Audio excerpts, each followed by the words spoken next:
All right, we will go ahead and get started. Thanks again for everybody for taking some time to join us today.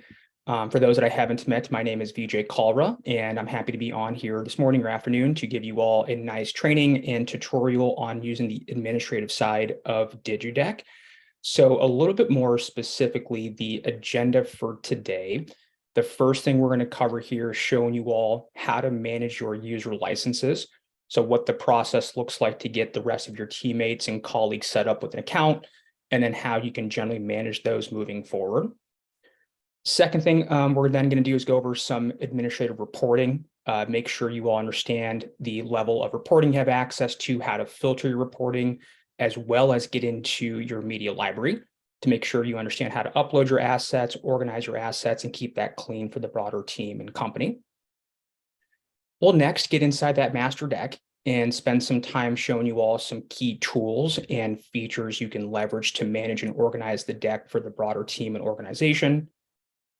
From there, we'll then spend the most of our time here today showing you all how to create and edit slides. So we'll show you all how to create a slide using a template as well as a blank template. We'll then conclude by showing you all how to then create pre-select. So once you get your master deck in a pretty solid state, you have quite a bit of content and slides ready to go. We want to show you how you can pare down your master deck library into pre-select templates to give your team a starting point to build their presentations with.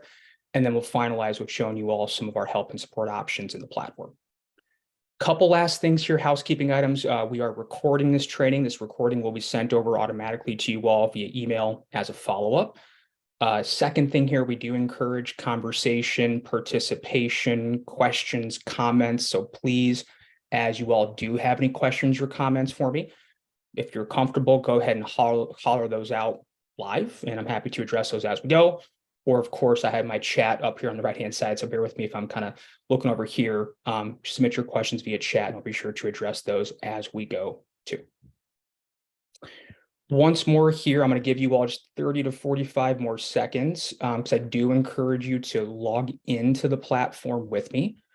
That way you can follow along throughout the next hour or so. So if you haven't already logged in, I did share with you that login link via chat, so I highly recommend you log in here quickly. And that way we can get started and follow along throughout the next hour or so.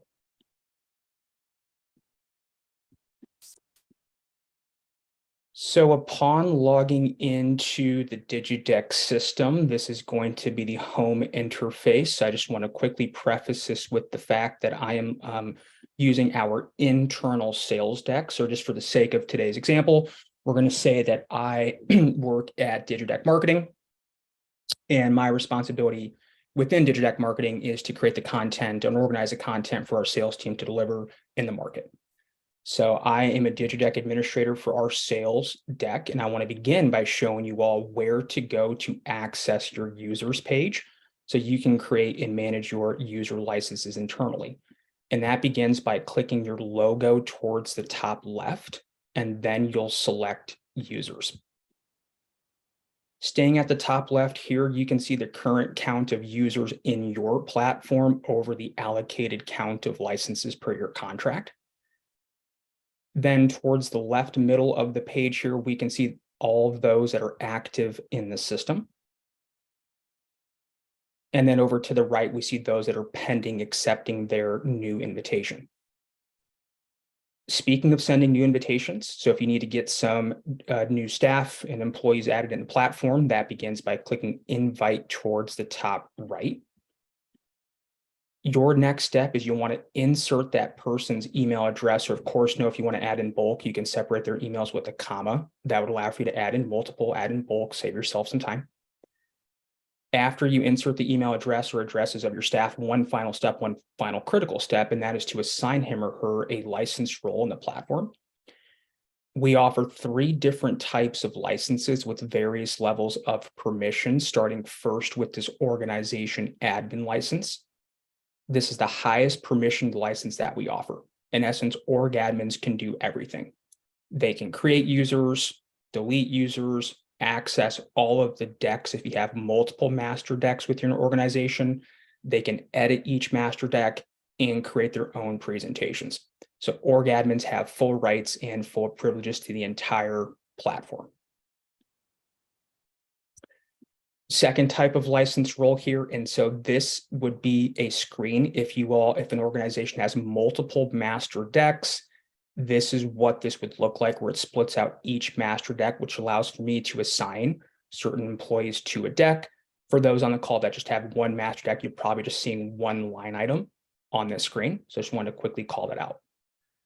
So the second license role here is this middle checkbox. We call this the deck admin. So we actually offer two admin licenses, an org admin versus a deck admin. And there's one minor difference here is that deck admins cannot do what we are currently doing. They cannot create nor delete users. However, a deck admin can edit this sales master deck and they can create their own presentations. So if there's anybody on staff within your organization that'll have, no responsibility with keeping your users up to date, but that person plays a critical role with keeping your slides and content in the master deck up to date, that's typically a good role for those types of folks internally. Last but not least here is the user license. This is typically where we see our customers or our clients and partners give this to their sales team, business development representatives, account executives, anybody else beyond the admin team that just needs access to create their own presentations. You'll want to permission them with the user license. So that is as it sounds. Users can't create other users. They can't delete them. They cannot edit your master deck. They can just create presentations by pulling the slides in from the master deck that you create for them. So that outlines the three different types of licenses. If there are any questions regarding those differences, feel free to shout those out or submit those via chat. As you're perhaps collecting your questions, one last thing I'll add here is our invitation process. So when you click send invitation, what occurs next is that individual receives an automated email from services@sportsdigital.com. And then in that email, it'll contain a link to create a password, get their credentials created. The one important thing I do want to call out is that our invitation process expires after 2 weeks. So if you send an invitation out of a handful of them and a particular individual forgets to accept, 2 weeks have gone by, their email is no longer valid. So if that happens to somebody on your team, what you actually need to do is remove their pending invitation first, or else our system catches it as a duplicate, and then resend another from scratch. In terms of removing users, and Andrew, really good question. Those expired invites still appear in the list, correct? That is correct. So let's just say that this invitation is expired and it's a pending invitation that's expired. It is still counting towards my license count towards the top left. That's correct. So if I were to remove this, it would then bump down to 124.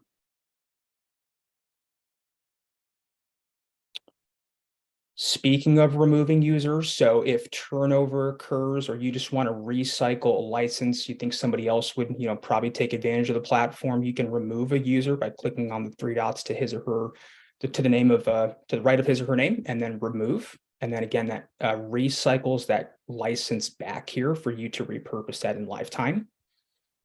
And then also, as you're perhaps noticing, you can always update someone's permissions. So in the instance of a promotion, or you just want to give someone more responsibility or perhaps less responsibility with DIGIDECK, you can always go back and update someone's license and permissions as well.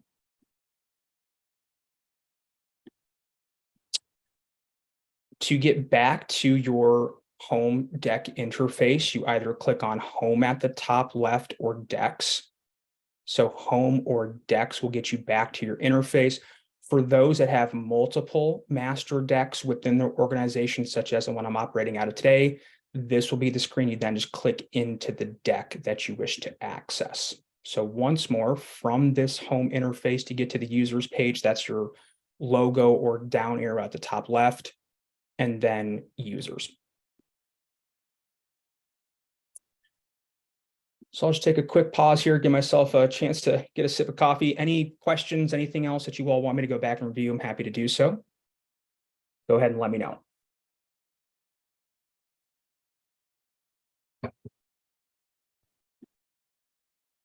All right, we are back here at home screen. Good question. Sorry, David. Can we update the logo for the master if we branded? Yes, you can. You'll want to actually contact your customer success manager, as we'll need to then just get that logo updated across the entire interface for you. So yes. So you can do it across your deck interface. If I'm not sure if you're speaking to that. If you're talking about in the actual master deck itself, yes, you can do that actually on your own. I'll show you all how to update your logo in your master deck. But if Dave, if you're more or less speaking to like the actual interface within your DIGIDECK instance, that would need to be sent back to us to get that uploaded and updated. But before we do proceed on, and it sounds like Dave, you were talking about the interface. So, okay, I had you right the first time. Yeah, so you want to contact your customer success manager to get that updated. Before we do proceed on, just kind of get a little bit more participation here. Quick raise of hands. If you click on the reactions at the bottom of Zoom, go ahead and use that raise hand feature. Who has attended an admin training in the past? I just want to get a better feel for how much of this content you've seen, how much is this relevant, or who has been a part of these trainings in the past. Awesome. Appreciate the engagement. Appreciate the participation. It's great. Awesome. And so I know some of this is going to be a little bit review for those folks that have been a part of these trainings in the past, but I hope this is all going to be relevant to kind of just go back and go through some of these features, and hopefully we can touch on and some newer things as well, and weave in some additional tips and tricks. So I do appreciate your participation there. But as we move across here left to right, next thing we're going to touch on is what's called this activity report. This activity report here is admin facing only. So both of your admin licenses see this, the user does not. And what this report displays is it displays aggregate data across the entire organization.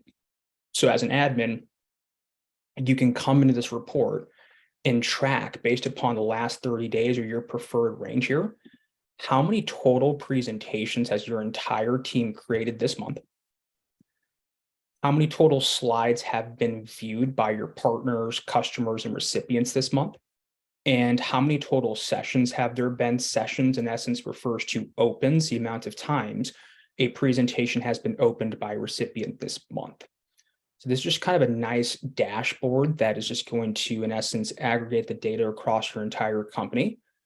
But do know this goes into greater detail. So I want to spend a little bit of time on the slides tab with you all, because I think you'll find this a bit more valuable if you dig in. And so what this does is breaks out all of the slides that live in your master deck individually. So this gives you really solid insight to see which of your slides are being viewed the most often, all the way down to the least over the last 30 days. Now, let's say, as an example, as a marketing initiative this quarter, we want to review our case studies and our partner studies. And so as a member of the marketing team, I want to see how well our case studies are being viewed this month. So what I can do is filter by chapter, and we're going to take a look at perhaps some partner studies or partner stories. So I filter to the partner stories chapter, and then this is going to show me specifically this month which of our partner story slides are being viewed the most often down to the least. So this really gives me some solid insight as a marketer, as a content creator, to see how well my slides are being looked at across the board. Now, as a perhaps sales leader, this users page here, you might find this pretty valuable, because what this does is breaks out all of your staff on a list, and then it displays a total amount of time your viewers are spending viewing each slide, or sorry, this is a total amount of time that your sales reps are in terms of creating their presentations this month. So for example, as a sales leader, I can see that Tyler has created 28 presentations, Christy 26, John 25. So for example, if I click on John's name right here, this is then going to list all 25 presentations he's created this month. As a sales leader, I can now see all of the presentations he's creating, the title of them, so I know who he is presenting to, the time, so I know when he's created these presentations, As a sales leader, as administrator, I can view John's presentations from here if I need to kind of give it a quick check or audit, and I can view his presentation statistics too. So this user's page here really helps me track my internal activity within my team and staff, and then also gives me the ability to really drill down further to see who they're presenting to, the times of their presentations, as well as give me the quick ability to check their presentation statistics too. Couple last things worth noting within this report, that this does default to the last 30 days. But again, you can sort and filter to your preferred range here. You could even go super custom and put in specific inputs for your date range. Very last thing worth noting would be this notification icon. If you turn on your notifications within this report, what this then does is sends you an automated summary of the very same report to your email. And then you can determine the frequency, whether you prefer to receive that daily, weekly, or monthly. Now, this report here, I do have a sample. So once you turn this on, here's what this looks like. It's just, again, just a summary, more or less. At the very top, you just get that kind of a weekly summary, your top presentation creators, your most viewed presentations. So in essence, just summarize that report and automates it to your inbox. So on a per admin basis, the admin can determine if they want to receive this summarized report. Once again, this is called the activity report. This is an in-platform report that is visible to administrators only, that in essence is going to provide you aggregate data across the board. As we move along left to right, again, feel free just to shout out your questions as you have them. If you prefer, you can unmute your lines or submit them via chat. But I do want to move here left to right. Next topic we're going to transition to here is called your media library. So when I use the term media library, I'm in essence combining your image, files, video, and audio categories into one large combined topic. And we call this your media library. So the way that you all want to think of the media library, whether it relates to any one of these four, is that these are shared. So what that means is anytime an administrator uploads an image or a user uploads a video, by default, that image or video becomes accessible to everyone else internally. So just want to make sure I'm clear. The default setting of these libraries is that these are shared. This is not going to be like your personal image library that only you can use for your presentations and slides. What I did share with you all next via chat would be the list of our accepted file types. So whether you're looking to upload an image, video, or audio file, I did share with you all the list of our accepted file types for your reference. Regarding uploading, you'll find uploading your assets pretty straightforward, pretty intuitive. We're going to do a quick demonstration here. Upload top left, then start dragging, dropping your files in, or of course, you just pick from your computer, desktop, downloads, documents, etc. You can do a bulk upload by holding down Control, Command, and Shift, depending if you're a PC or Mac user. Or of course, you can just upload one image, one file, one asset at a time. So later on today, we're going to put together like a meet the team slide. So let's say, for example, because you want to put that slide together, you want to start uploading in headshots of your team. So you can start creating that slide a little bit more efficiently. So bear with me here. I'm going to scroll through my image library to find my headshot that I've already saved. Wow, it's been 2 years, 2 years ago. We'll click on it. Before I open it, we're going to touch on that search bar behind my page and talk about what that search bar looks for. And one of the things a search bar looks for is your file name. So because I've saved this file name as VJ with my first name, if I were to just search VJ without tagging it, it would still find my image. So keep in mind the image library is also searching for file name in addition to tagging. So I do want to, of course, spend more time on the tagging area, but I also wanted to call out the fact that that search bar is searching for your file name too. So the more recommended route to keep your image library cleaned up and organized is through the tagging system. For those that haven't been tagging their imagery, I highly recommend that you go back and do this. So I'll show you how to go back and tag imagery retroactively, but here's how you do it during the upload process. It's a free-form text box for you to insert your tag. So for example, I might tag this as a headshot image. I might put my first name as a tag, perhaps my last name too. So whatever naming conventions make the most sense to you, whatever you would want to make that image searchable by, highly recommend that you tag that image to make them searchable. This private option here, I don't spend a lot of time on this during your kind of initial training. So I, of course, want to spend some more time today. As we talked about, default setting is when you upload an image, this headshot becomes accessible to everybody. Now, if you are ever uploading something that's just very specific to you, just for something that you want to personally put together, no one else probably needs to access that image, you can mark it as private. If an image is marked as private, that means only you and any other administrators are the only ones that could see this. So that, in a nutshell, is going to be the uploading process.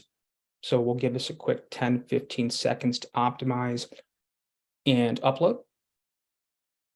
We'll then just go ahead and search VJ. I had a couple of my headshots in here, right? So it filters out everything else and filters in my headshot. Or for example, if I were just to search headshot, I'm going to pull in all those headshots quicker. Now, as promised, let me go back and show you all how to tag an image retroactively. So if you haven't been doing a great job of tagging, no big deal. You can always go back after the fact and tag them by clicking right on the image itself, and then tags at the bottom left to go back and tag an image retroactively. If you want to do a bulk tag, save yourself some time. So it looks like we got some case studies in here. So what I can do, I'm just going to click on the 4 in this kind of right-hand flank. 1, 2, 3, 4. So I have 4 selected. Tags bottom left. I can bulk tag all 4 at the same time to save myself some time. While we're on this feature and kind of workflow, this would be the same process you'd take to do a bulk deletion too. So that is going to be the uploading process. Regarding videos and files, we're going to move through this quicker just because you're going to find it's very similar to what I just showed you with the image library. As it's submitted via chat, we do accept MP4 MOV for video. For audio, just something to be aware of is our platform is capable of embedding audio onto slides for like narration purposes, as an example. MP3 would be the accepted file type for audio. Now, last but not least, I do want to spend a little bit more time on this files piece here in the middle. This allows for our customers to upload any important or significant PDF, Word, or Excel documents, because by uploading an important PDF, Word, or Excel document here, this would then allow for you all to take a PDF as an example, and then hyperlink the PDF directly to the text on a slide. So for those on the call that are familiar with like hyperlinking a website to text, this functionality works the exact same. So let's say you have a very important PDF that you want to include onto a slide. So you'd first upload that PDF here, and then within the text box on a slide, you just type your text, click to download more information. And then in the word download, you hyperlink that text with the PDF.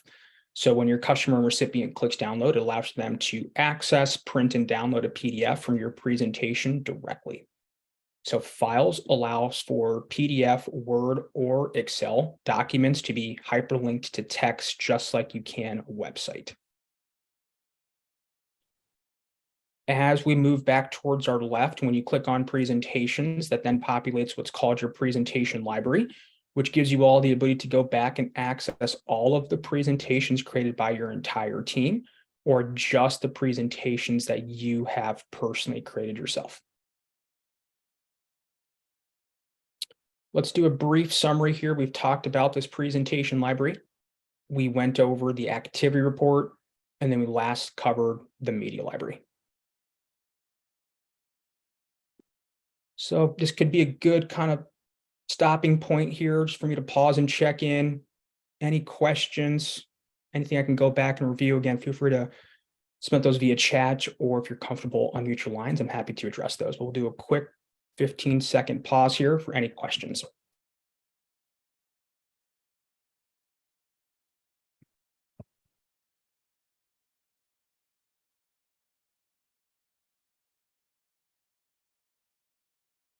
All right.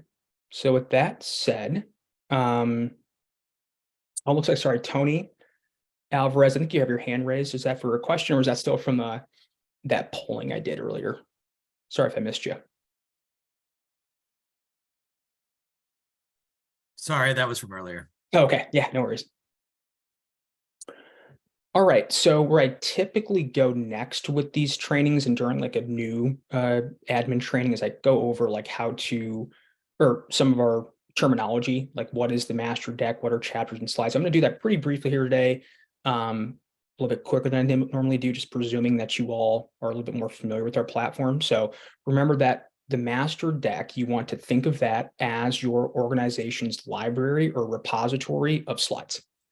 So in essence, your master deck over time, of course, should house and store all of the slides that you would ever anticipate your team would ever put into a presentation.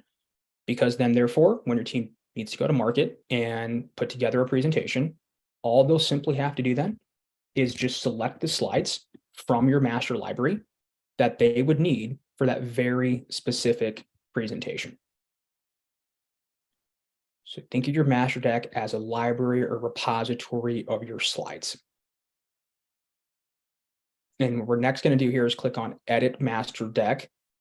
And remember, all of your master decks are comprised of chapters.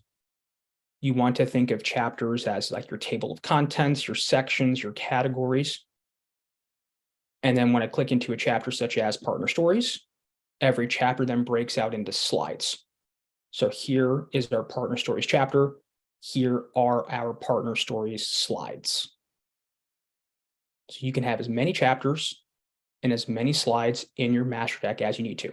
And remember, when your team goes to create a presentation, all they do is just select from here, which of these do they need for that specific presentation. So these are your chapters in slides. Also worth noting that the majority of your master decks will come with a loader page and an introduction video. So when we click on View Master Deck, that's this loader page here that provides that animation as your slides load, that gives your recipient something to look at that's on brand, has a little bit more unique animation. And then once your slides load, that's when the enter button shows up, which officially directs the recipient to enter the presentation. Then what comes next is your introduction video. Some might call it your promo or sizzle video, but our platform, we call this introduction video. So remember, every master deck, or most master decks, I should say, some you might have switched this or elected to leave it off, can come with a loader page and an introduction video. So just to kind of do a little bit of recap on our terminology, we've talked about these chapters. We talked about how chapters split out into slides. And then we also discussed how the majority of your master decks will have a loader page starting first, followed by your introduction video second. So speaking of that loader page introduction video, we're going to get back into your master deck top right. I want to circle back to how administrators have control over what that loader page intro video configuration looks like for every deck your staff creates. So on the far left-hand side, you all will see 4 icons running down my left. Second icon down is this arrow icon, and this is where administrators get to control their loader page intro video setup that's configured for every deck your staff creates. So pretend with me for a second and say that our marketing team working on a new sizzle video. We're gonna get that released in the fall of 2023. And eventually we're gonna want to get that video and have that be our introduction for our presentation. So let's say that video is ready to go. I want to get that replaced. So how I do that is I first click on settings here towards the bottom right. Remove my current introduction by clicking on the X. Go back into my video library. upload the new one, so you can't upload on the fly, or just select from an existing. We'll just pretend and say it's this one here.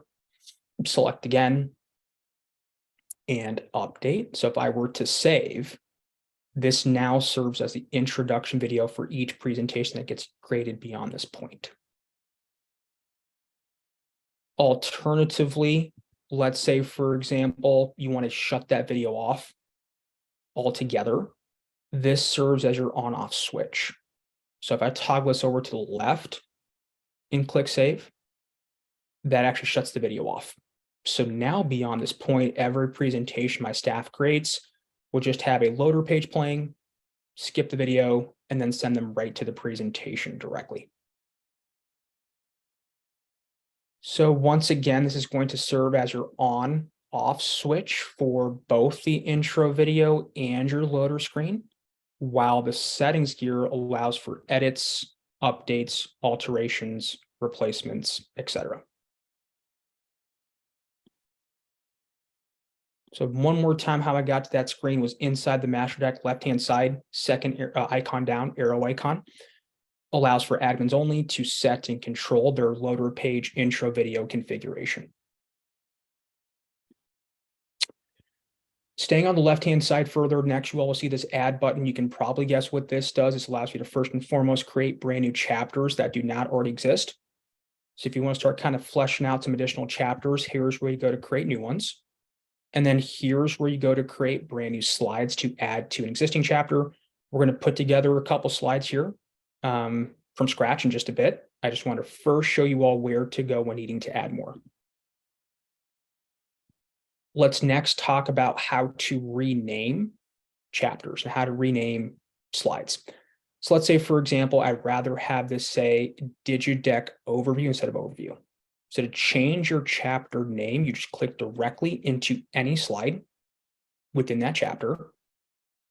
Then you'll click on the chapter dropdown, edit chapter details, and here's where I can simply just add DIGIDECK overview and save. And so now if I were to come back to the main menu here, you'll see that's properly reflected. So once more, to change your chapter titles, you click into any slide within that chapter, chapter dropdown, edit details, and make your corresponding change.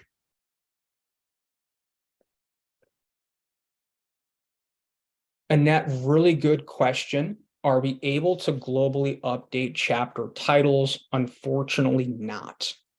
That's a really good question. At this point, you can only globally update and edit on a particular slide. I will certainly jot that down for our kind of development team to take a look at as a potential feature enhancement. But as it stands today, you cannot globally update a chapter title. Awesome. So I guess on that question, and it's going to require some work and effort, but you could theoretically go to those existing presentations one by one. Because we're a cloud-based system, if they were sent out a year or last month or yesterday, you could one by one go through each presentation and make that change. So your recipients click refresh on the deck they received last month. It's now going to be that new chapter title. So you could do it manually, but unfortunately, there's no way to do it globally.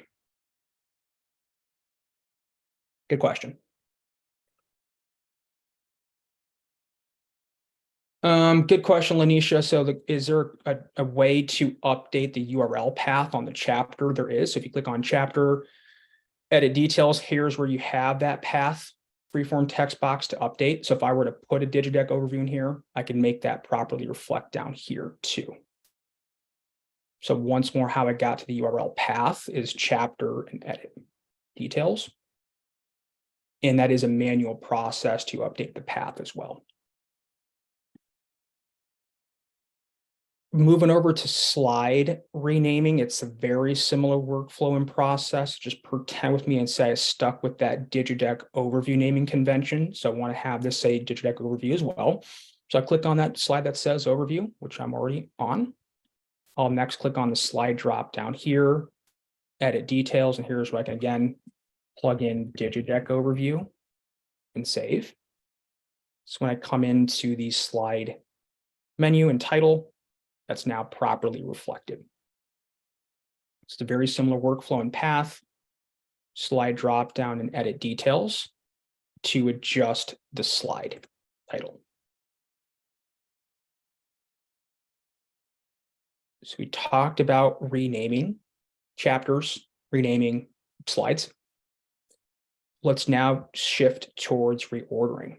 So to reorder your chapters, you'll first click on Deck top left and then reorder. Here, you'll now see the current order of how your chapters appear within your navigation. And to make a change, this becomes a drag and drop experience. You take your mouse, click on the chapter, and start dragging and dropping towards your preferred location.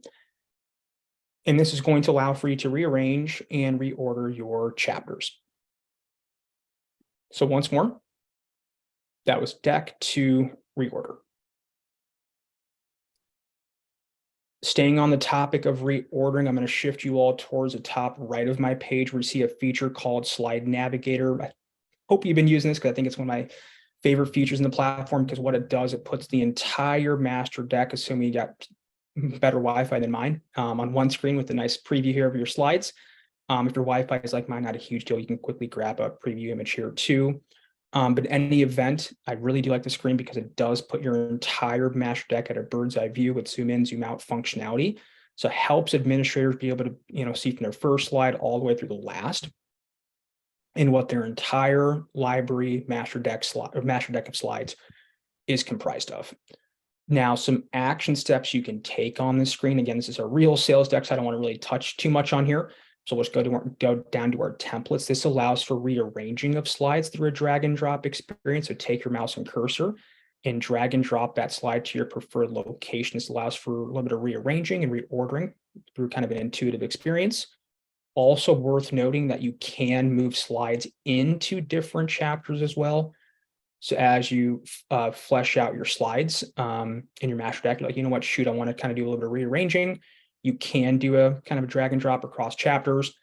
And then the last thing worth noting, let's say you're no longer actively selling a product or service, you want to get that slide out of here. You can click directly on the slide thumbnail to delete top right.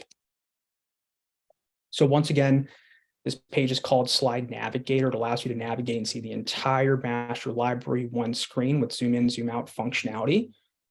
It allows for you to rearrange through a drag and drop experience, as well as remove slides when necessary. In terms of good question, is there a way to batch refresh slides? I'm going to be honest with you, David, I haven't tried that. I know you can do a batch delete. It looks like it's I just tried doing a batch refresh. It looks like it's doing one by one, according to that test. So I think the generate image is a one by one process where you can do a batch delete. To get back to your edit screen, you click on top right. Deck editor is going to bring you right back here. So once more, that was Slide Navigator towards the top right, and then to revert back, Deck editor. And yes, David, I'm going to drop that down as well. You got it.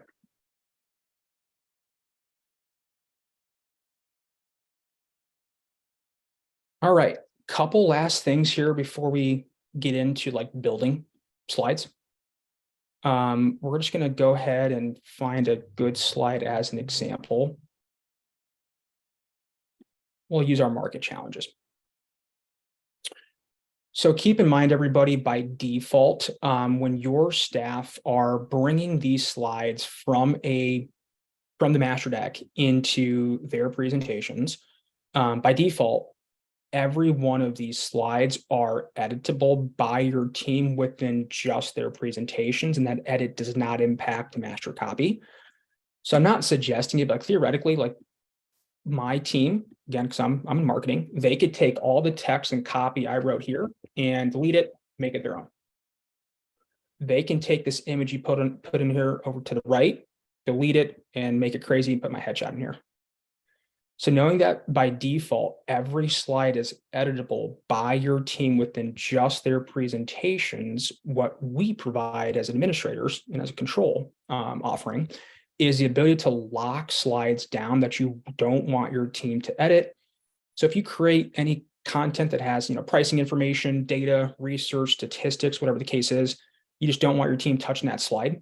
At the top right of every slide in the master deck is an unlock icon. The unlock icons are default settings signifying the slide is actively editable. So if you wish to lock it, you just click on that unlock icon, enable restriction. So of course, if I were to save, but I won't, moving forward beyond this point, when our staff brings in their text stack slide, they can no longer edit it. They would have to bring it in as is. So this is just locking down this one slide. Also worth noting, you can give certain users permission. So I could theoretically lock this for 90% of our team, but perhaps give 2 or 3 or 4 additional folks permission access as well.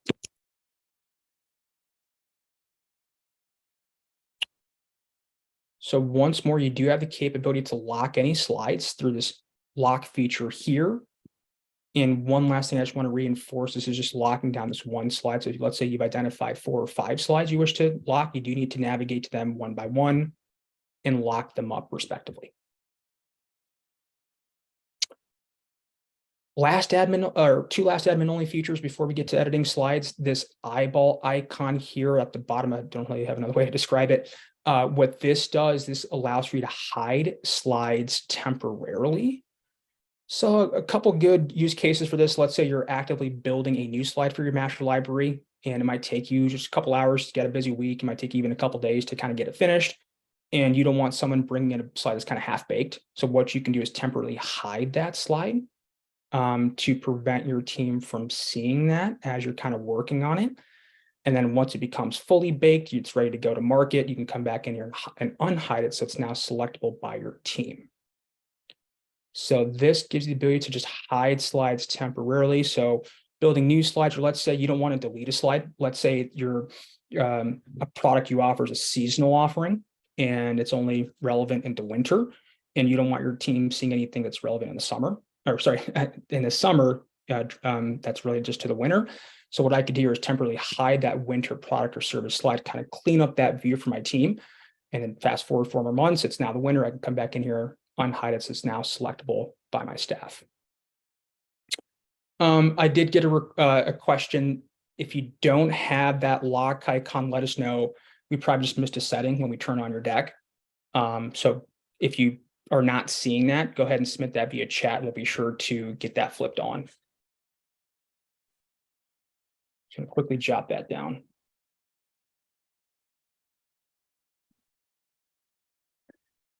Okay, last admin only feature I want to touch on is the ability to update slides globally. All right, we'll go ahead and use this slide as our example. So let's say we've, over the last year or two, we've added some pretty solid logos to our customer base, and our marketing team needs to update this image to now reflect our newest and current customer base. So what does our marketing team do? What do I do as working in marketing? I create that image, I get that image generated, and I go in here and change it and swap it so it's now our new logo grid of our current customer base. Long story short, once you're done making an editor update to an existing slide, such as making an update to this image, once I'm finished, what I can then do is click on slide and push out what's called a global update. By pushing out a global update, what this does is tells our system to go and look at every existing deck that your team's ever shared last year, last month, last week, yesterday, today. See if those existing presentations contain the old version of that slide. And we go back and automatically update every existing presentation to now have the newest version automatically. It's a super valuable feature here because this prevents our customers in general from needing to resend presentations. You don't need to do that. When you make an editor update to an existing slide within just a couple clicks, you can push out that update globally. So every presentation is updated automatically too. So super valuable feature in certain instances. So pricing updates, product updates, fixing a typo, reattaching a new document, updating new imagery of a hospitality suite, various use cases for this. So keep in mind when you make that editor update to an existing slide within your master deck, within a couple clicks, you can push that update out globally.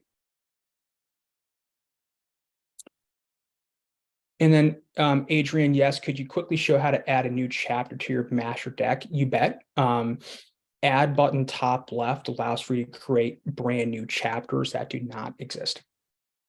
So we won't fully get into creating new chapters today, but you'll find it fairly intuitive just to give that thing a title, and it automatically drops it into your navigation. And keep in mind, I think it defaults to putting it towards the bottom of your chapter navigation. So once you add a new one, you rearrange it through deck to reorder, and I can bump that new chapter up towards my preferred preference. One last thing on the global update feature. So I know, again, it's quite powerful, so I just want to make sure I was pretty clear, is that in addition to what I mentioned, keep in mind your update overrides any edits your staff made on that slide. So this is an image slide, so probably not the best example. Let me go to a quick text slide here. So let's say on this particular slide, within just my presentation, again, me being a user on your team, I made a very specific edit for a customer. Pretend that I saved. If you pushed out a global update within the master deck, it removes any specific edits that user made from their slide and overrides it. So I do want to make sure I call that out, is that a global update does override any custom edits the user made. Devin, that really good. I guess that kind of worked out. And I used to ask that question. I think that was a question that was directly aligned with what I just mentioned, but let me know if you were perhaps alluding to something else. So just keep that in mind. It does override the edits made on a slide. Now, again, this is good. We're going to get a little technical. Let's say, for example, within just this presentation, I don't want you to override my slide. So let's say, for example, Devin, and this is why I think communication is important for you all. Like when you're about to do a global update, I would recommend communicating that to your team first, maybe give them a 24-hour notice, because what your team could do is for just this presentation, let's say I made a very specific edit to the value propositions, and I don't want you to override my slide. On the right-hand side of this slide within just this proposal, we see a global icon, this yellow icon. This signifies this slide is linked to the master deck, which means when you, as an admin, update this slide globally, it overrides this slide in my ERM presentation. So if I don't want you to do that, I don't want you to override this slide within just this presentation. Me being a user, I could actually break the link and remove it. So if I were to save, if you push out a global update, it's going to override every slide in every other presentation except for just this one. So there is a little bit of fail-safe there. If you are concerned that an edit or a global update is going to override a very important edit your team made on a slide, you or your team could theoretically break that relationship link, so wouldn't override this specific slide in this presentation. Okay, we're gonna get back into master deck, but I'm also gonna pause, give myself a quick sip of water. Any questions, any comments, go ahead and shout them out. Let me know via chat. We'll give another kind of 10, 15-second break here. Just to follow up on the question about like that master update, sending it out globally, like I've been tasked with refreshing the master deck, but what our team has been doing over the past like 3 years is pulling slides we like from the master deck and then changing the content on them for multiple presentations. So if I go and update master deck slides and then sync globally, it's going to mess up slides across all of our presentations. Yeah, so unless we go individually and lock them all. Right. That's where not a lot of times. Sometimes the lock icon, global update icon almost go hand in hand with certain slides and certain presentations. But in that instance, if you are just pulling the slide in from the master and making very specific edits to that, the global update feature is not going to be all that pertinent in those kind of situations.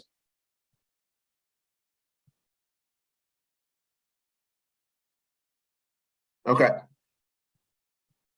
Is there like a more, I mean, so if you can maybe just help me better understand, I guess you're creating a slide in your master, you're pulling it into a presentation for a customer, but you're making some pretty severe changes to that slide just for that customer specifically? I'd say we've been using them like templates more so than, yeah. Got it. I think that kind of maybe goes into a little bit what I want to talk about today with you all, in a pretty solid segue is when you go to create slides, new slides, some of your master decks, we've put like a templates chapter in there. Now, what these were initially intended for, I guess, originally intended for, they were meant to be kind of sample templates to give customers a visual as to what these could look like with like content actually on them. So meaning that you don't typically want to create from these. They're kind of just meant to be in here to be like a visual as to what they could look like. So when you're actually looking to create new slides, whether it's for a specific presentation that you perhaps just mentioned, or for the master deck, instead of just going into these templates and kind of just flipping this on its head, you always want to build from this add button here. And I'm going to take a couple steps back in a second, and then pick a template from this library. So this is kind of why we want to do a little of this admin webinar this quarter, because we've changed a lot of the experience when creating slides, where you no longer need to have that like template chapter to have a view or visual of your templates. We now have a template library for you all. So when you go to create a slide, you have this kind of more grid thumbnail view to see your templates and pick from these as a starting point.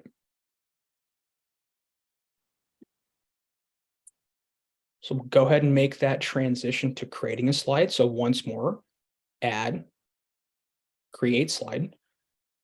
Going back to our software terminology, remember that we have chapters, we have slides. A slide has to live inside a chapter. So the system will first force you to pick one of these chapters you wish to add your new slide into. It's going to put it in our templates to be safe. Continue. Next step here again is to pick a template from your template library. Now here you'll see the list of our standard templates. And my templates might look a little bit different than yours, which is completely normal. So we highly recommend when building new slides that you want to stick with the current standard templates, because the beauty of these is that these templates are mobile responsive, they're evenly spaced, they're in essence ready to go. You just need to insert the text in the image, and the template has formatted correctly and it's mobile responsive. So that's going to be the beauty of having these templates, is that the text, the image, the video components are already laid and placed on the screen. They're formatted for mobile responsiveness. You just need to insert the content in the respective containers, and the slide is ready to go. Now, if you're having difficulties fitting and creating a slide into an existing template, we do give administrators only a blank template to use as well. Now, the upside of the blank template, fully custom, you have full control over the design of your slide start to finish through a drag and drop experience. The downside, more work, it's manual, and it's not automatically mobile responsive, meaning you need to take the extra time to make it mobile compatible, which I will of course show you how to do today. But I just want to kind of talk through the difference between using a standard template versus a blank. Now, for those that haven't seen our correspondence regarding our template store release, we have an upcoming learning lab next Thursday where we are actually releasing a template store. So if you don't have a template in your template library, what we now are going to offer is the ability to go into our template store and pull in additional templates for you to leverage and use for your organization that are not a part of your current library. And the beauty of these is that it will inherit your style guide. So your colors and fonts come in and carry through, and they're mobile responsive. So if you haven't signed up already, highly recommend to come to our learning lab next Thursday, as we're going to go a little bit further and take a deeper dive on our template store feature, which administrators will have now have access to import any new templates into the library that do not currently exist. Will that be something that is added on based on like our based on like what we have currently, or is that like for all admins all across?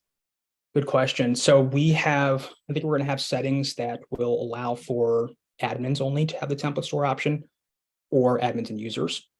Okay. So depending on how you want to get your organization set up, we can have the settings reflect that. Okay, cool. Thank you. Yeah. And then David, good question. Can you save a slide you make as a template and have it load into the template library? You can.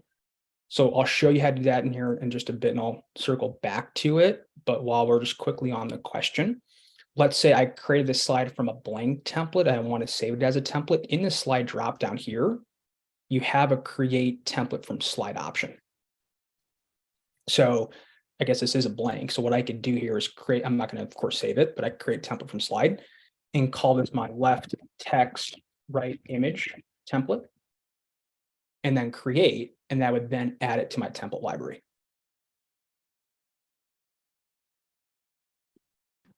I have another question while we're on this topic. So I was told that in order to create a template that is able to be reused across the enterprise that you support, you have to create a template based on a template that's already existing. Is that true? Or can you create templates based on just like a composition that you create within Layout Manager? Both, right? So if you start from a blank and do like we'll call it and we're going to do it today, like a meet the team slide, where it's like a top header text and then 3 image containers for headshots that you can just fill in.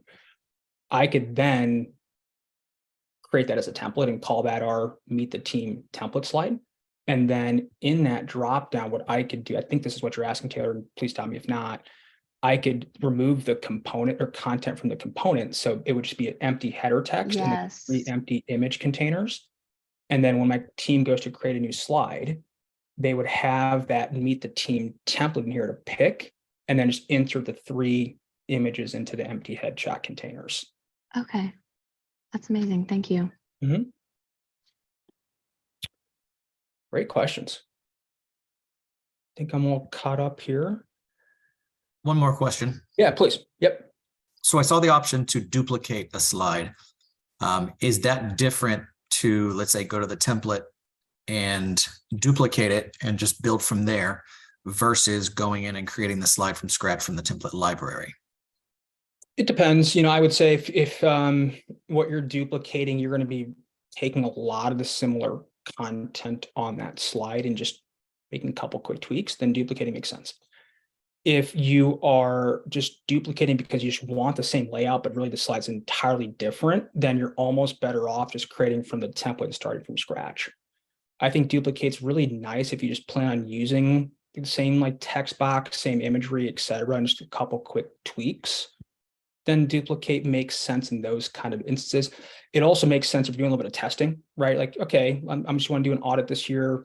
This slide I think looks good, but I want to maybe just do some tweaks. So I'm going to leave this slide as is. I have the original copy, duplicate, so I can just have a new one and call this my work in progress, and kind of just tweak this one to keep the original as is.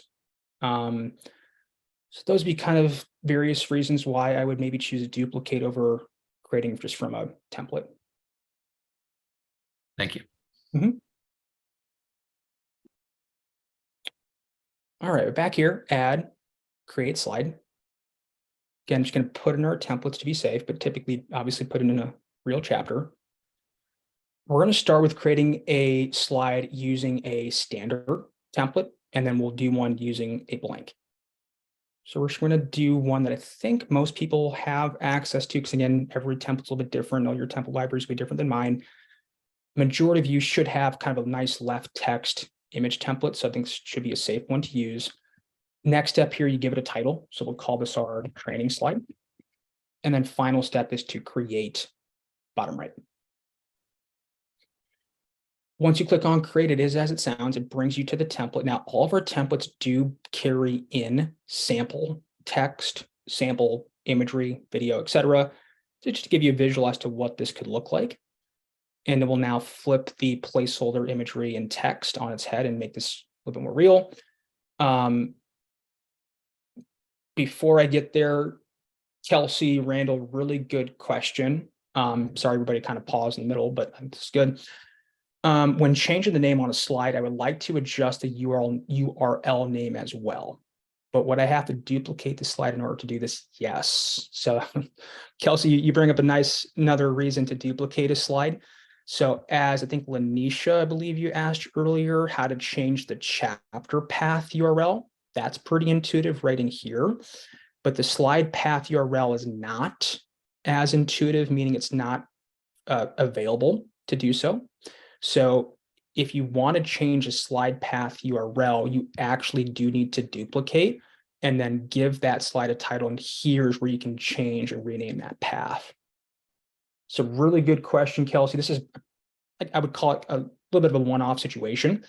But if you do want to alter the slide path URL, you do need to duplicate and adjust here, because in the initial settings, you cannot do that in the drop down here. Good question. Okay, so again, we are using component templates. So everybody on the call today should have a component template. If not, you at least have the blank template in your template library. So to change imagery, you just hover and click on that change image button. So hover over the image, click on change. It then pulls in your image library. You identify the replacement image and select.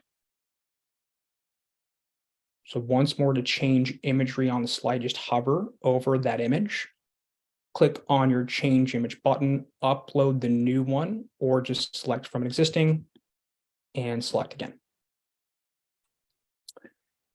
In terms of text editing, we're going to go through this a little bit quicker. Remember, to edit your text, you need to click into the text box. That's when this word processing toolbar appears on your page.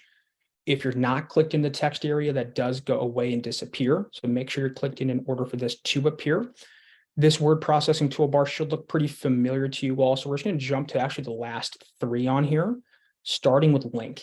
Link is going to allow for you to hyperlink text to a website or document. So let's say, for example, I want to have our recipients click here to view our blog.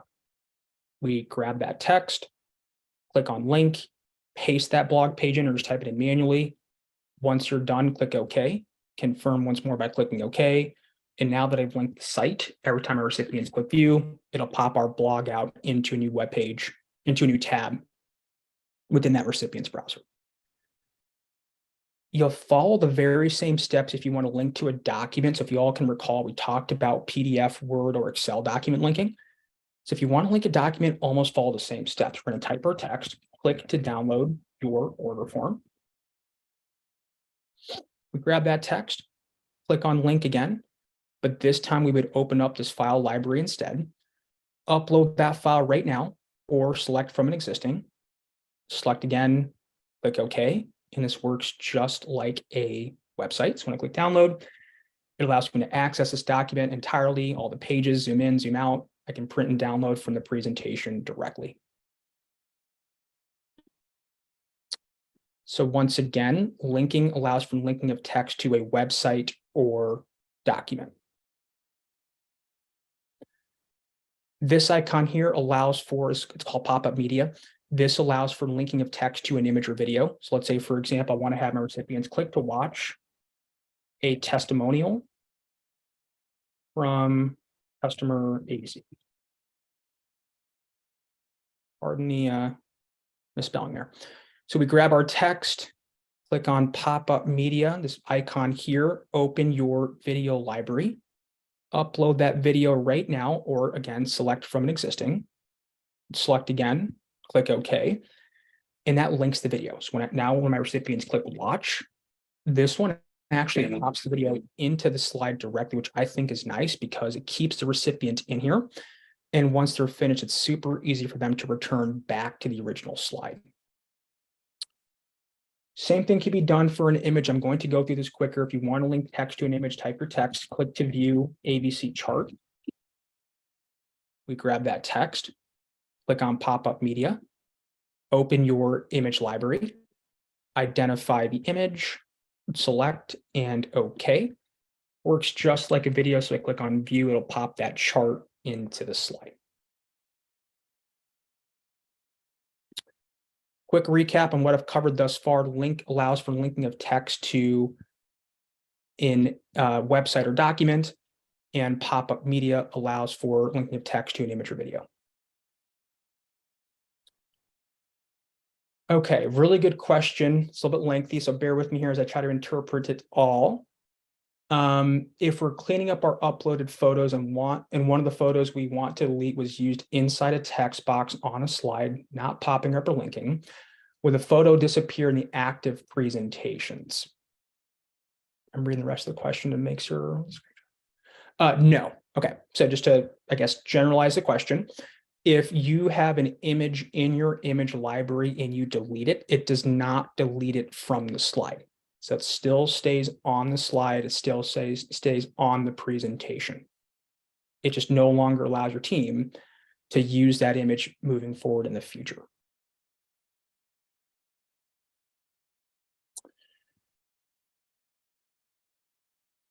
Getting back into the toolbar here, I know I promised we'd go over these three. I want to actually go back and touch on this icon too.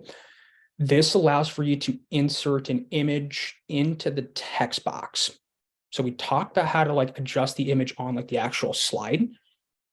But if you want to add an image into your text box, so you're like a logo, an iconography, social media icons, etc., you can insert the image so it's in line with text. Let's say, for example, I want to put our logo in this text box. What I'm going to do here is carve out some space. Just click my enter key a couple times. And you know what, I'm going to take a step back. Instead of doing a logo, I'm going to put an icon in here, and I'm going to link an icon to a document.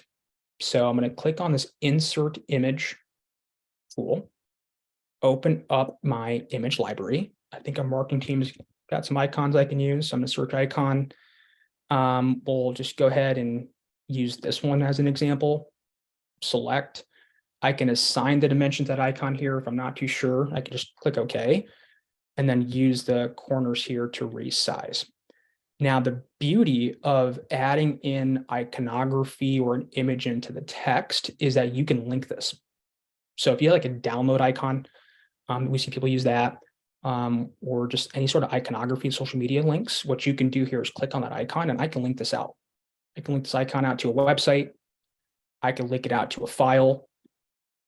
So that is the advantage of inserting iconography. Is not just for looks, but now if I click on this icon, I can also link it to a website, to a document, to a video, to an image.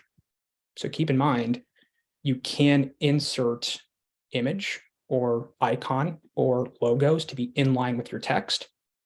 And that opens up some additional functionality, such as linking that to a website, document, image, video, etc. This last icon here, speaking of a nice little tease for next Thursday, this is a brand new feature. If you haven't seen our correspondence or marketing information yet, we have released an AI assist feature. So in your toolbar, for those familiar with like ChatGPT or AI generators, you can now actually use a integration for you to use an AI assist to generate content for your text and for your copy. So we're going to go over our AI tool next Thursday, but you'll now see this added in your toolbar for you to use an AI assist with your copy and text. So that's that last icon listed. Now, as we talked about with these templates, the beauty of them is that they're mobile responsive. So I didn't need to make any changes here. They're pretty mobile responsive. Now I do want to create a blank template with you all to show you how to kind of just do it yourself. So we're back here in this template library, just being cognizant of time. I want to move a little bit quicker here. And so again, this time we're going to use a blank template. And we're going to call this our Meet the Team slide. Create. So the blank template is as it sounds, fully blank slate, no components on here. So I'm going to begin by first laying out my slide towards the bottom left and begin adding components to my page. So I'm just going to start laying it out. I'm not going to worry about putting in content or the headshots in, just formatting the slide. So I'm going to start with the header text at the top, drag it towards the kind of top middle, serve as my header. I'm next going to go into my component library or component store here. We're going to add in 3 image containers that I'll fill in with headshots. So I'm just going to get the first kind of container size to my preference. Keep in mind, everybody, we have a duplicate feature. So I'm next going to go to my top icons and duplicate the first one, same positioning, same size container. I'll now position it myself and then duplicate again, drag it over. So now I have 3 headshot containers on the screen. So header text, 3 headshot containers. I'm next going to quickly add in 3 more text boxes that I'll put underneath each text container that I'll fill with like the title of that person. So I'm just going to work smarter, get my first one sized and then duplicate.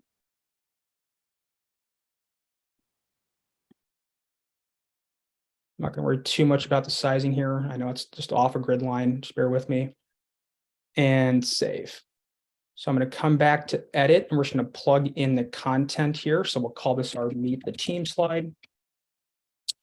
I'm going to center align the text. We'll flip it to one of our heading texts. So that Meet the Team. I'll now fill in each of these containers with the headshot. My first headshot in here. So I might use that search icon or that search box, right? Find these quicker. Second. And third. So I got my 3 headshots in here. I'm going to might go back to this other one here. So it's similar formatted. And there we go. Next, I'm going to put the titles in. So manager, again, center align. Director. And then partner. We're just going to skip the names here just for the sake of time. So all I'm doing here is getting my slide laid out on a desktop. So got to Meet the Team slide. Also keep in mind, everybody, you can add animation. So it kind of spruce this up. I'm going to go back to layout here. And I'm going to add animation to each headshot. So I click on headshot 1. I did slip up a little bit. What I could do to save myself some time is get this first one formatted, again, position, size, and then also do the animation. Because if I just get that first one done and duplicate the other images, carry that animation too. So this one quick best practice that I didn't do is I would typically recommend setting this first one here with your animation and styling, and then duplicate once you're finished so it carries over to the other ones. So I'm putting in a 1.5 second duration and then delay effect 2 seconds to kind of give it a staggered effect. We'll next go to image 2, animation library, fade it in. Again, 1.5 second duration. I'm going to have image 2 wait maybe 3.5 seconds. And then go ahead and fade in. And then last headshot here, image 3, again, fade in for consistency, 1.5 second, but wait till 5 and then start. So if I come back to save and then edit, you'll see those headshots fade in. They'll kind of stagger in at different times as well. So keep in mind, you can animate any one of our components, text box, image, video. Consider using that delay effect as well to stagger your components into the slide. Next thing here, but very importantly, mobile styling. So remember, our standard templates will automatically style your slides for mobile compatibility. The blank templates can't, just because it's manual, meaning our system has no clue how you're going to lay out the slide. We can't automatically style it for mobile compatibility. So to style your slides for mobile compatibility, you'll click on Layout bottom left. Now, when you're styling your slides on on your desktop view, as you probably noticed, we are using this kind of grid formatting for style and positioning. However, when you flip over to cell phone and mobile styling, we actually recommend converting your components to a stack positioning. So I'm going to click on this text box here, stack. And basically, I'm just going to convert all these into a stack. Another new feature we released, I'm not sure if you've seen it, is you can now do a multi-select on your components. So I'm holding down Command here. So I selected all 6 of these, and I'll convert, say, a stack on top of each other. So I was holding down Control to do that multi-select. Now, we're still not done yet, right? It doesn't look all that great. It still looks better, but not great. So we're going to start with this text box here. Notice how the text box way up towards the top, it's above those the menu margins, doesn't look good. So I'm going to click on the text here. We're going to open up the positioning panel. I'm going to have the text box and the width and height just auto adjust. So you can have those kind of auto adjust to your preference. So I did that. But see here, it's how it's bumped towards the top. So I'm going to put some margin. So kind of bump it down a little bit. And then I'm also going to put some padding around the sides, left and right. So I got my text box formatted, I think, pretty well, in my opinion. But we're still not done, right? So we got the headshots are still kind of lined up, but the text are not. So this is where I next need to open up my layering panel here. Scroll down to the slide layer and get these repositioned. So the mobile layering works in the inverse, where typically if you wanted your text box to be at the top of the slide, it should be the top layer. With mobile, it actually works in the inverse. So this Meet the Team text box is actually the very last layer on my slide. So the mobile actually works in the inverse. So whatever you want on the top should actually be listed at the bottom. So Meet the Team is the top header text, means the last layer, which that's good. I got my headshot in here, which is next, which is good. Also know you can rename these layers. So I might just double click in here and have it say VJ. So I know this layer here is VJ's headshot. This one's going to be Laura. So just kind of a quick tip, you can rename these to kind of help you remember who these components line up with. So all I'm doing here, renaming the components. And next I want to get the text back aligned. So VJ is the manager. So I find that manager text and slide it so it's the next layer after VJ. Laura is the director. So I'm going to slide Laura's text box title so it's right after her layer. And then Christy looks good right there. So I'm just going to stop, save, and come back. Collapse the layering panel. We'll come back to edit. And we'll take a look at how the slide looks like on a desktop versus a cell phone. So it's super critical when you are creating a blank template that A, you mobile style it, but more specifically, B, you flip your components, say stack.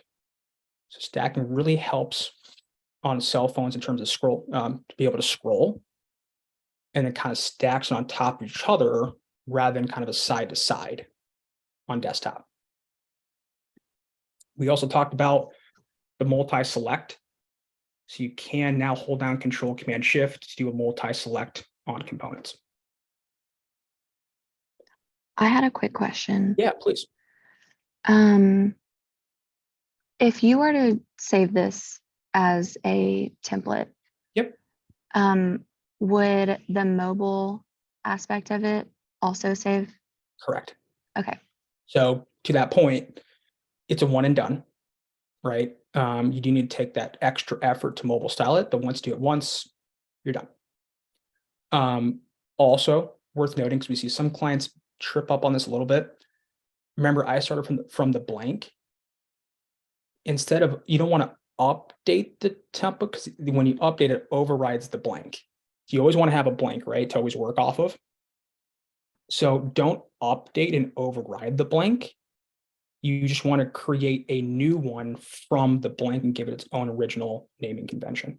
Right. Okay, perfect. Yep. Thank you. Mm-hmm. Are you able to add, let's say, lines, like if it's to create like a quasi org chart? Because our account teams can change based on the client, and so we will create multiple lines of org charts per client. So I see. I thought talking about actually the lines itself. We have a line component. If you're trying to create more org chart like templates, you can use some of like our lines in here to get you started. We also have, you can like use iconography, or you're sometimes, if it can be kind of sophisticated in terms of like the flow and the visual, you could just create it outside the system and then upload it as an image and have the image span the entire slide.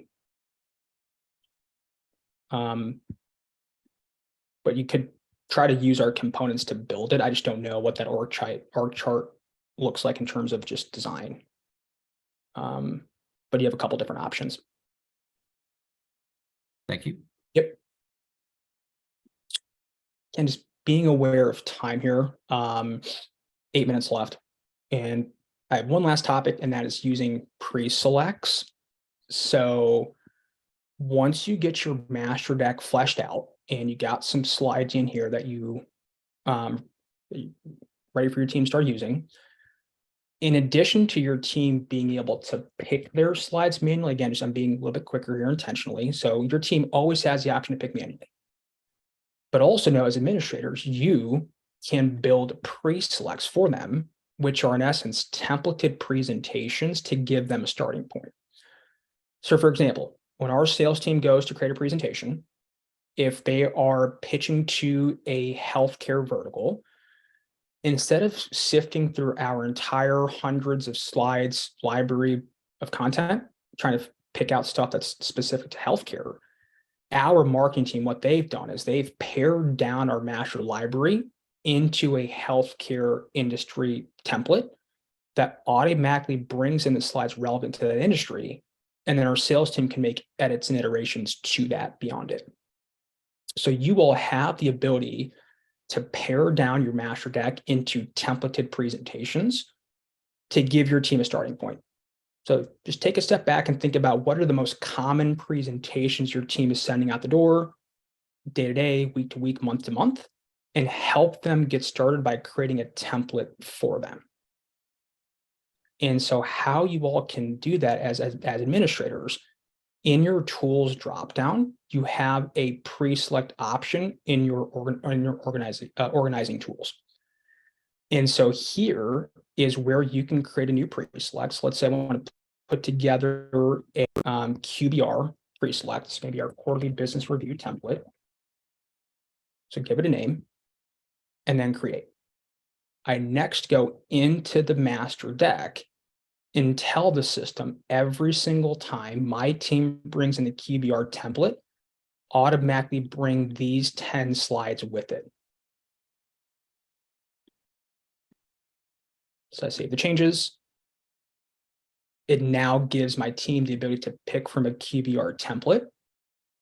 Sorry, it now adds QBR template to my pre-select. Let me revise that. So it creates the pre-select in your pre-select library. But now for me to add it as an option for my team to pick this when they go to create a presentation, I then add it to my presentation flows. Choose a pre-select. Or sorry, I just probably edit this. And then this is where I can then come in here and add this as an option. Go to my pre-select library. And then go ahead and add that as an option. So my team can now pick that when going to create a presentation. So once more, you will have the capability to create templated pre-selects for your team. In your tools, you have a pre-select option. And then to add it so it shows up for your team to select it when they go to create a presentation, you must add it to the flow. So I know I went through that fairly quickly, and I do apologize. And what I'll have our marketing team do is include a recording of me going over pre-selects in much greater detail, so you all can kind of get more of a step-by-step direction on that. But I, of course, wanted to cover how you can make it a little bit more efficient for your team to build their presentations with. But I did want to end with a little bit of time left extra just for any additional questions. So that does conclude all the content I had planned. I do really appreciate all the engagement, all the questions and interaction I received today. But I want to leave 3 or 4 minutes here left extra for any additional questions or anything else I can go back and review.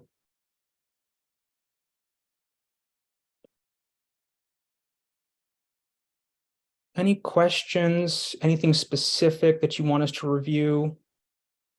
Got some really good feedback here today as well, so we appreciate that.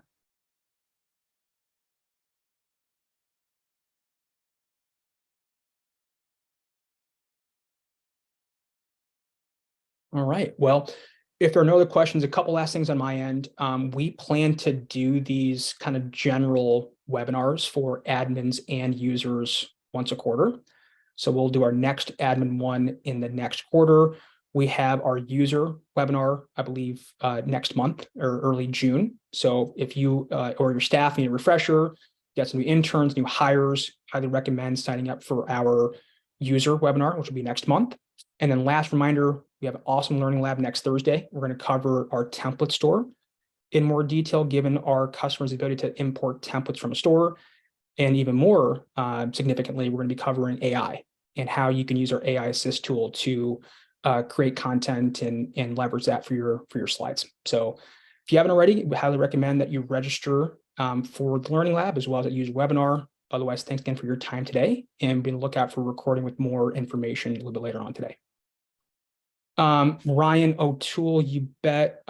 Katie or Chad on my marketing team, would you be able to share the Learning Lab registration link over to Ryan, please?